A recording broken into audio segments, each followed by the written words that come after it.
자, 지금 잘 들으십시오. 이 부분 아주 중요합니다. 저술은 완성 정보로 생산을 해야 되는데, 첫째, 두뇌 정보를 구분해 볼게요. 자, 두뇌에 들어와 있는 정보를 나눠보면요. 제일 처음 상태가 아무것도 없는 무지 상태. 자, 무지 상태에서 내가 뭔가를 배우는 상태가 되면, 그러니까 무지 정보라고 그래요. 내가 이제 배우면 그때부터 통합적으로 다 배우는 게 아니죠. 부분적으로 배워서 이걸 결합시켜서 전체를 만드니까 부분 정보. 부분 정보에서 완성 정보로 넘어가는 단계에 뭐가 있냐? 나도 모르게 내가 배운 것이 전체처럼 여겨질 때가 있어요. 그걸 오류 정보. 오류 정보를 해결하면 완성 정보가 있어. 완성 정보는 그 분야에 관한 모든 정보를 다 안다는 거죠. 근데 그 완성 정보가 끝이 아니죠. 이 완성 정보를 체계화시킨 체계 정보가 있어. 이게 바로 정보의 5가지 요소입니다. 자, 어떤 정보가 돼야 실수 없이 살겠어요? 예, 체계 정보. 최소한 2는 돼야 돼요. 근데 완성 정보만 가진 사람은요, 정보를 체계화시키지 못했기 때문에 막상 써야 될 때 혼란스러워. 네, 정보 파편화돼 있어. 들으면 알겠는데, 다 들었다는 것도 알고 기억하고 있는데, 그걸 어떻게 설명하거나 어떻게 내가 이용할 줄을 몰라.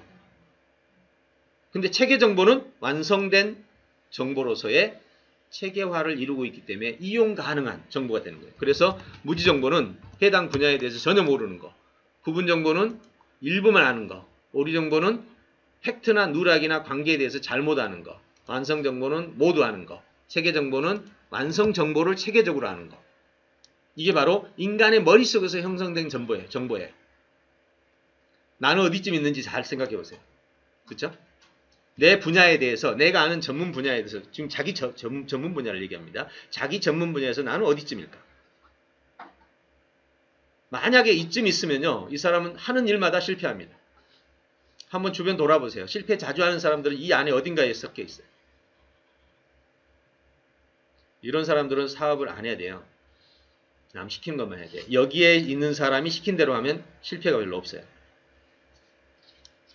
이렇게 해서 완성 정보를 습득하는 과정은 이렇게 이루어집니다. 어떻게 완성 정보를 체계화시키느냐? 바로 첫째, 중복을 제거해라. 책 10권을 읽고 중복성을 제거합니다. 누락을 보충해라. 10권 정보에 중복 제거되고, 중복 제거하고 나면 이제 그때 뭐가 부족한지가 보여요. 그럼 누락 정보를 채웁니다. 오류를 제거해라. 첫째는 팩트 오류. 10권 정보 중 팩트와 의견이 구분되는 팩트 정보, 관계 오류. 이 4가지 관계가 잘못되어 있다면 여러분은 체계화 정보가 안 됩니다. 이게 체계 정보를 만든 방법이에요. 그 다음에 정보 설계. 이게 지금 체계적 정보, 가치형 정보, 필요형 정보. 이 3가지가 체계로 만들어집니다. 무슨 말이냐? 여러분 잠시 나와서 얘기하고 들어가라 그러면 한참 얘기하다가 죄송합니다. 두서없이 그런 얘기 해봤죠? 들어봤죠? 예. 이건 논리가 부족하다는 거예요. 체계가 부족한 거예요. 근데 말은 많이 하는데 들을 게 하나도 없는 사람 있죠? 빈수레가 요란하다는 사람이에요. 이거는 가치형 정보가 없는 거야. 열심히 아는 건 많고 말은 많이 하는데 돈은 못 벌어. 이건 필요형 정보가 없는 거야. 네, 이 3가지가 해결돼야 바로 완성 정보의 체계화가 이루어지는 거죠. 자, 제가 지금 하는 말들 들으면서 와, 정말 우리가 너무 전체상을 못 봤구나 막 느낌이 오죠. 예, 이거 하나하나가 정말 얼마나 중요한지 아시잖아요. 예. 이렇게 해서 우리는 완성 정보를 습득해 나가는 겁니다. 그리고 나서 이제 저수리의 생산 방향을 결정할 수 있습니다. 이제 생산 방향 이따가 제가 한 10가지의 생산 방향을 한번 알려드리겠습니다. 자, 이렇게 크게 3가지 방향을 통해서 이렇게 충격적인 생산성을 가지고 있는 세계가 있다는 거. 그런데 그 속에서 지금 우리가 출판이라는 세계를 정확하게 보자는 거야. 출판은 돈벌이는 아니다. 다시 정리합니다. 2가지입니다. 출판은 이제 돈벌이는 아니다. 그럼 뭐다? 앞에서 정보를 체계화시켜서 나를 완성시키는 거다. 이 분야만큼은 내가 최고야. 이 분야만큼은 내가 온리원이야. 요거를 만드는 게 저술이라 이거야. 더 이상 명함용으로 책 쓰겠다고 생각한 사람은 아예 오늘로 맥을 끊으세요. 이제는 진짜 여러분이 이 분야만큼은 내가 최고다. 두 번째, 이렇게 최고로 만든 정보를 어떻게 해라? 2차, 3차 생산으로 바꿔라. 요게 저술의 방향이에요. 그래서 제가 이걸 지금 다 보여드린 거예요. 이게 우리가 세상을 바라보는 안목이라고 그래요. 정보를 완성시킨다는 거 정말 중요한 개념입니다. 이 부분 하나만 더 설명하고 다음 코너로 넘어가죠. 정보를 완성시킨다는 것은 제가 비유를 한번 들겠습니다. 우리 선생님 두 분이서 여기가 강남구죠. 서울 시내가 100만 개가 있는 건물이 있는데 이분이 10,000개를 알고 이분도 10,000개를 알아. 근데 이분은 서울시 전체 100만 개 중에 10,000개를 알아.